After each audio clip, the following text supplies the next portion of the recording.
ಇವತ್ತೇನು ಕಳೆದ 10 ದಿನಗಳಿಂದ ಮಾಧ್ಯಮದಲ್ಲಿ ಅನೇಕ ರೀತಿಯಾಗಿ ಚಿತ್ರಣ ಮಾಡಿಕೊಂಡು ಮತ್ತು ರಾಜ್ಯದ ಜನರಲ್ಲಿ ಕೂಡ ಒಂದು ಆತಂಕದ ರೀತಿಯಲ್ಲಿ ಇರುವಂತಹ ವಾತಾವರಣಕ್ಕೆ ಇವತ್ತು ನಮ್ಮ ವಿರೋಧ ಪಕ್ಷದವರು ಕಳೆದ 10 ದಿನಗಳಿಂದ ಕೂಡ ನಮ್ಮ ಕಾಂಗ್ರೆಸ್ ಪಕ್ಷದ ಮೇಲೆ ಒಂದು ಕೆಸರು ಚೆಲ್ಲುವಂತಹ ಒಂದು ವ್ಯವಸ್ಥೆಗೆ ಇವತ್ತು ವಿರೋಧ ಪಕ್ಷದವರು ಮಾಡ್ತಾ ಇದ್ರು.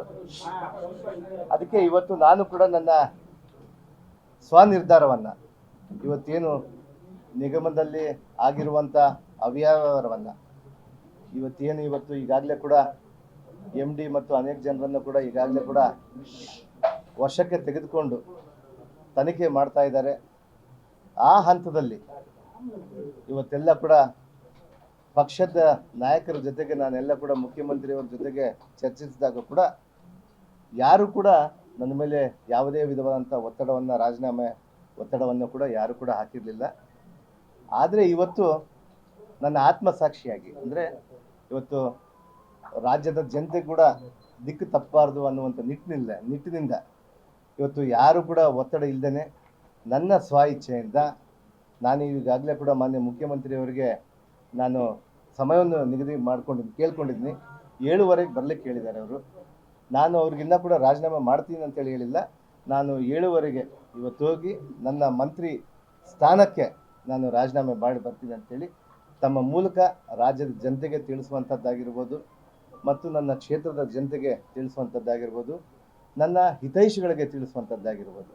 ಈ ರಾಜೀನಾಮೆ ಪತ್ರವನ್ನು ಮಾನ್ಯ ಮುಖ್ಯಮಂತ್ರಿಯವರಿಗೆ 7:15 ನಾನು ಕೊಟ್ಟು ಮಾನ್ಯ ಮುಖ್ಯಮಂತ್ರಿಯವರಿಗೆ ಮತ್ತು ನಮ್ಮ ಉಪಮುಖ್ಯಮಂತ್ರಿಯಾದಂಥ DK ಶಿವಕುಮಾರ್ ಸಾಹೇಬರಿಗೂ ಮತ್ತು ನಮ್ಮ ವರಿಷ್ಠರು ಕೂಡ ಎಲ್ಲರೂ ಕೂಡ ನಾನು ಹೇಳಿ ಅವ್ರಿಗೆ ರಾಜೀನಾಮೆ ಪತ್ರವನ್ನು ಕೊಟ್ಟು ಬರ್ತೀನಿ. ಇವತ್ತು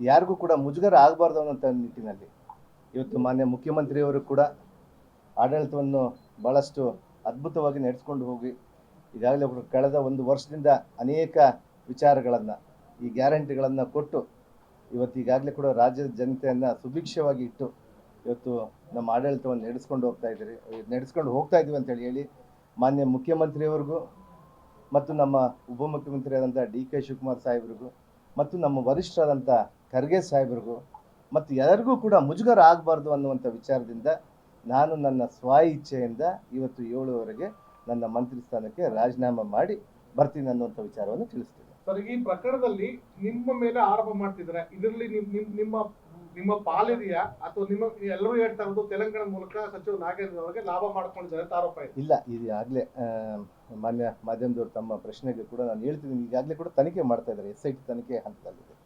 ಇವತ್ತು ತನಿಖೆ ಕೂಡ ನಿಷ್ಪಕ್ಷಪಾತವಾಗಿ ಆಗಬೇಕು. ಯಾಕಂದರೆ ಇವತ್ತು ತನಿಖೆಯಲ್ಲಿ ಇದ್ದಾಗ ನಾನು ಮಂತ್ರಿ ಸ್ಥಾನದಲ್ಲಿದ್ದರೆ ಅವ್ರಿಗೆ ತೊಂದರೆ ಆಗ್ಬೋದು ಅನ್ನುವಂಥ ನನ್ನ ನಿರ್ಧಾರದಿಂದ ಇವತ್ತು ನಾನು ಈ ಒಂದು ನಿರ್ಧಾರವನ್ನು ತೆಗೆದುಕೊಂಡಿದ್ದೀನಿ. ಇವೆಲ್ಲ ಕೂಡ ಇವತ್ತು ಬಂದಂಥ ಏನು ಆರೋಪಗಳೆಲ್ಲ ಕೂಡ ನಿರಾಧಾರವಾಗಿದ್ದಾವೆ. ಇವತ್ತು ಆ ನಿರಾಧಾರದಿಂದ ನಾನು ನಿರ್ದೋಷಿಯಾಗಿ ಬಂದ ಮೇಲೆ ಮಾನ್ಯ ನಮ್ಮ ಮುಖ್ಯಮಂತ್ರಿಯವ್ರನ್ನ ಮತ್ತೊಮ್ಮೆ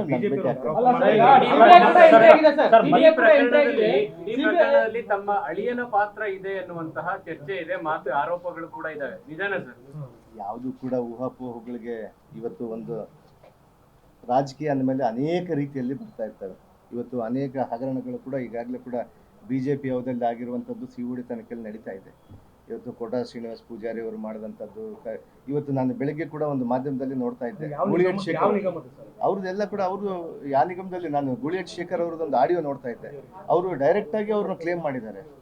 ಗೋವಿಂದ ಕಾರಜೋಳ ಅವ್ರ ಬಗ್ಗೆ ಕೂಡ ಹೇಳಿದ್ದಾರೆ ಮತ್ತು ರಾಮ್ಲು ಅವ್ರ ಬಗ್ಗೆ ಹೇಳಿದ್ದಾರೆ ಮತ್ತು ಶ್ರೀನಿವಾಸ್ ಕೋಟಾ ಪೂಜಾರಿ ಅವ್ರ ಮೇಲೆ ಹೇಳಿದ್ದಾರೆ. ಇಂಥವನ್ನೆಲ್ಲ ಪ್ರಕರಣಗಳು ಇವತ್ತು ಗಂಭೀರವಾಗಿ ನಮ್ಮ ಮುಖ್ಯಮಂತ್ರಿಯವರು ತೆಗೆದುಕೊಂಡಿದ್ದಾರೆ.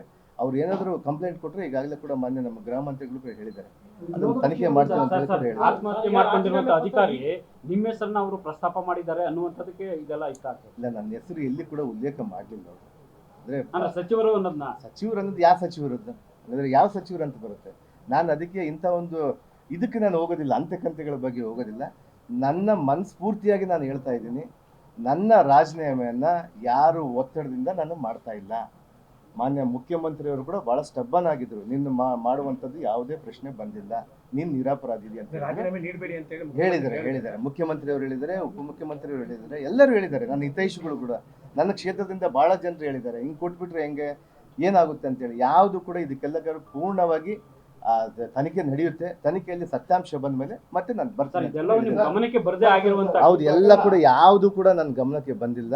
ಈಗಾಗಲೇ ಕೂಡ ನಾನು ಅವತ್ತೇ ನಾನು ಇದೇ ನನ್ನ ಕೊಠಡಿಯಲ್ಲಿನೇ ನಾನು ನಮ್ಮ MD ಅವ್ರನ್ನ ಸಸ್ಪೆಂಡ್ ಮಾಡಿದ್ವಿ, ಇಲ್ಲಿಂದೇ ಮಾಡಿದ್ವಿ. ಈ ಪ್ರಕರಣಕ್ಕೆ ಹಲವಾರು ತಿರುವುಗಳು ಪಡ್ತದಂತಿದೆ. ಅದನ್ನೆಲ್ಲ ಕೂಡ ತನಿಖೆಯ ರೂಪದಲ್ಲಿ ಬಂದ ಮೇಲೆ ನಾವೆಲ್ಲ ಕೂಡ ಖಂಡಿತವಾಗಿ ಕೂಡ ಇದನ್ನು ತನಿಖೆ ನಿಷ್ಪಕ್ಷಪಾತವಾಗಿ ಮಾಡ್ತೀವಿ. ಎಷ್ಟೇ ಪ್ರಭಾವಗಳಿದ್ರೂ ಕೂಡ ಅವ್ರನ್ನ ಸರ್,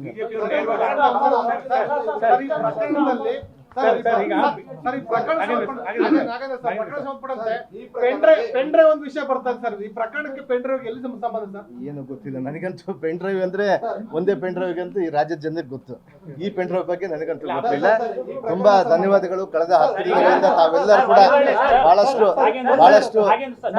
ತಾವೆಲ್ಲರೂ ಕೂಡ ನನಗೆ ಕೋಆಪರೇಟಿವ್ ಮಾಡಿದ್ದೀರಿ. ಖಂಡಿತ ಅದು ಮುಖ್ಯಮಂತ್ರಿ ಗಮನಕ್ಕೆ ಬಿಟ್ಟಿದ್ದು, ವರಿಷ್ಠರ ಗಮನಕ್ಕೆ ಬಿಟ್ಟಿದ್ದು. ನಾನು ನಿರ್ದೋಷಿ ಅಂತ ಬಂದ್ಮೇಲೆ ನನ್ನ ತಗೊಂತಾರೋ ಬಿಡ್ತಾರೋ ಅದನ್ನ ನಮ್ಮ ಮುಖ್ಯಮಂತ್ರಿ ಅವ್ರಿಗೆ ಬಿಟ್ಟಿದ್ದು. ನನಗಿಲ್ಲ ಯಾರು ಕೂಡ ಇವತ್ತು ಮುಖ್ಯಮಂತ್ರಿ ಅವ್ರಿಗೆ ಯಾರನ್ನಾದ್ರೂ ತೆಗಿಬೋದು, ಯಾರನ್ನಾದ್ರೂ ಇಟ್ಬೋದು. ಅಂತ ಸಂದರ್ಭದಲ್ಲಿ ನನಗೆ ಖಂಡಿತವಾಗಿ ನನಗೆ ನಂಬಿಕೆ ಇದೆ.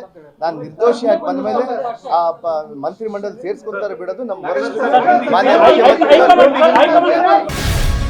ಗ್ಯಾರಂಟಿ ನ್ಯೂಸ್, ಸುದ್ದಿ ಖಚಿತ, ನ್ಯಾಯ ನಿಶ್ಚಿತ.